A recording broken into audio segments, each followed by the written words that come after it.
Hello guys, welcome back. So in this lecture we are going to talk about what is constructor in Java. Okay. By the end of this lecture you will have a better understanding of what is constructor in Java and why you should use it. We will also understand how you can create your own constructor and what are the rules that you are supposed to keep in mind while creating your own constructor. So let's get started. So I have already created a project over here, and we have two classes, which is nothing but car.java, which is a class of car, which has three variables, which is model, color, and seats. Okay. We have a function called display, which basically prints all the variables inside this particular class, and we have a method called initialize, which basically just initializes the members of this particular class. Okay. And within the main class we have a main method. Okay. So let's talk about what is a constructor. So constructor is nothing but a piece of code which is used to initialize the object. Okay. So many tutorials online will tell you that constructor is used to create an object, but the actual use of constructor is to initialize the particular object. Okay. So let's understand on how you can what is the syntax to create your constructor. Okay. So basically constructor is created using a class name. Okay, so syntax is access modifier. Okay, then we have the class name. Okay, and then we have the parameters.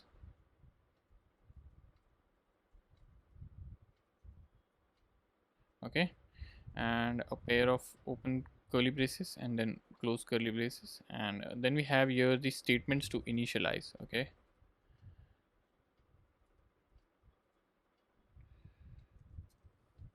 Okay, so this is nothing but the syntax of a constructor. Okay, so we first start with the access modifier. Okay, this is optional. Okay, now access modifier is nothing but public, private, protected. Okay, and default basically.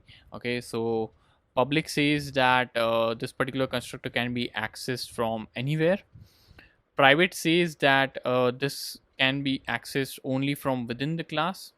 So we already have a method which is used to initialize this particular members of the class. Okay, so we can use it in new car. Okay, and then we can call initialize to call model s. Okay. Okay, and then I have color.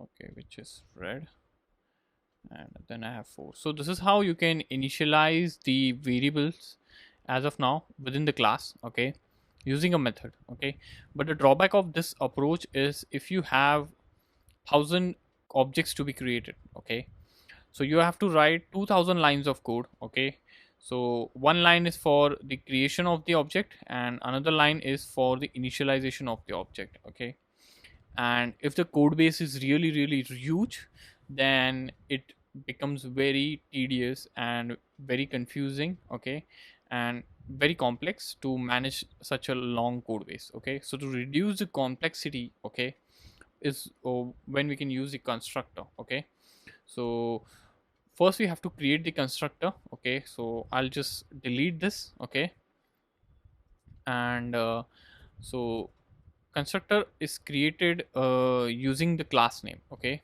so we have to write car over here. Okay, then open curly brace and close curly brace. So this is how you create a constructor for this particular class called car. Okay, and here we haven't defined any parameters, but you can define the parameters as string. So first parameter will be string, which is I'll call it a. Okay, which is nothing but our model. Okay, or I'll call it model only. Okay, then then it's string. Okay, so color. Okay, and then integer seeds. Okay, now we have to assign this particular values to these particular member variables. Okay, so what I'm going to do is I'm going to use a keyword called as this. Okay, dot model is equal to model.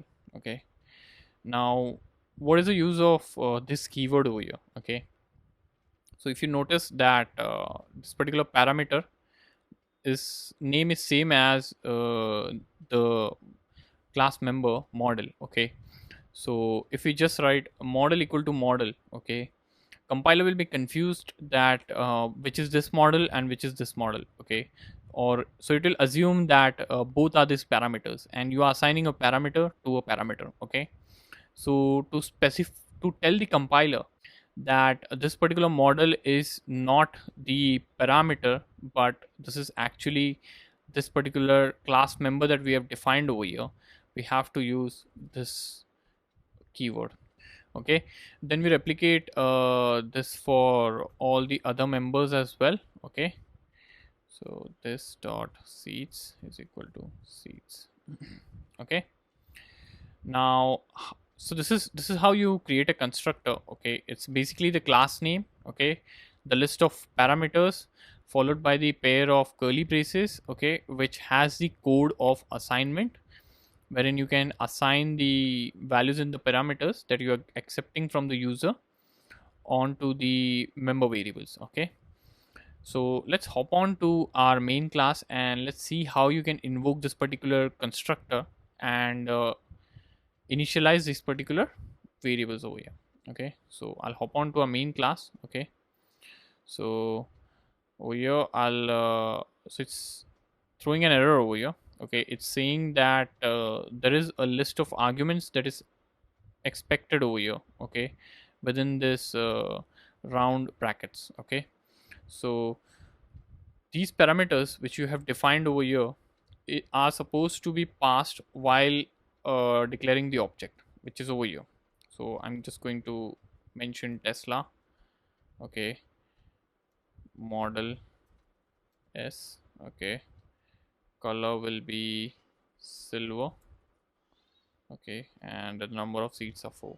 And the moment you mention this, you see the red warning has gone away. And now we'll call the display method. Okay, and we will run this particular code. So you can see over here that whatever we had passed over here is getting assigned to the particular object. Okay, and you can also see that the code is very clean and neat. Okay, so basically there are just 2 lines of code. Okay, which is so first line, it declares the object, it creates the object using new operator, then it also assigns the or I should say initializes the object. Okay, and then we go to the second line and we call the display function, which displays the operates the information of that particular object. Okay, so constructor is definitely the best way to initialize the object. Okay, it not only makes the code cleaner, but it also tells the programmer that you are supposed to initialize the object. Okay, when you are creating it. Okay, and this is really helpful when you're working in teams.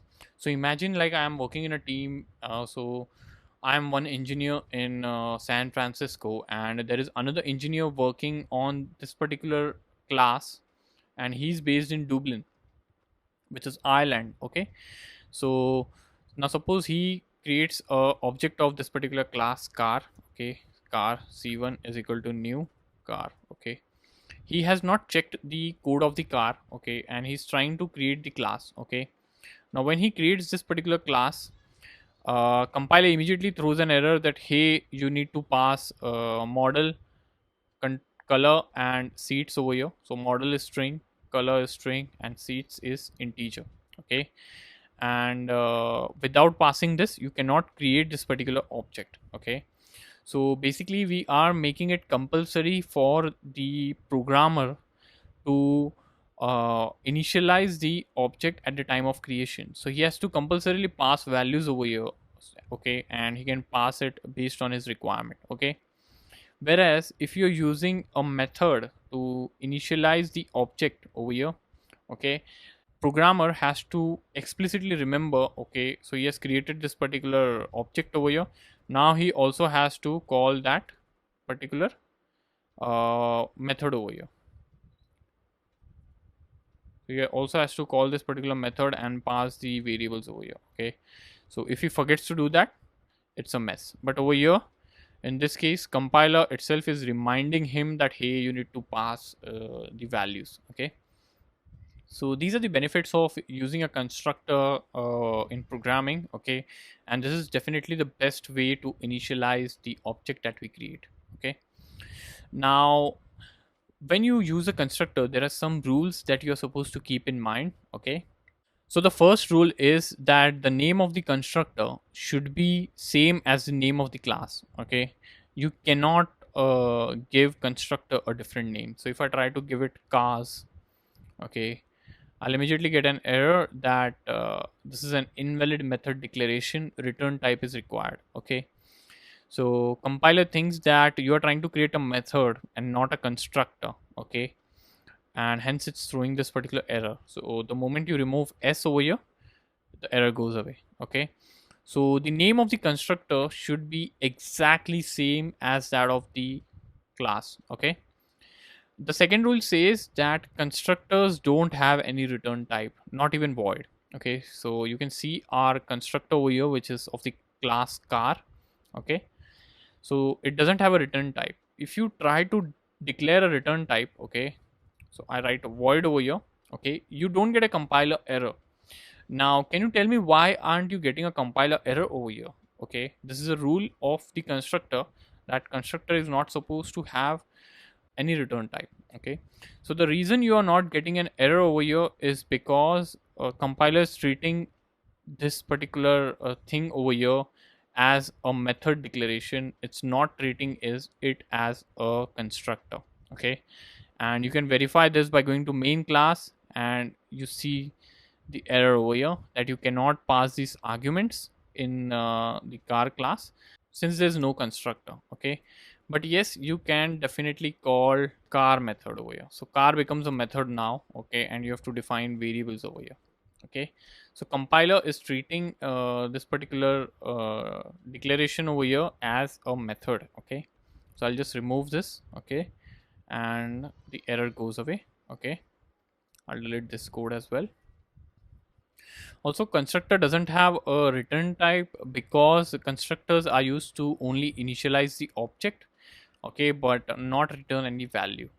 Okay, so these are the couple of rules associated with that of the constructor. Okay, so in this lecture we understood what is constructor and why you should use constructors while programming or building softwares. We also took a look at one of the example wherein we created our own constructor. Okay, and learned how to use it. We also took a look at some of the rules that you are supposed to keep in mind while creating a constructor. Okay, so I hope you guys enjoyed this class and found it valuable. I'll see you guys in the next class. Thank you.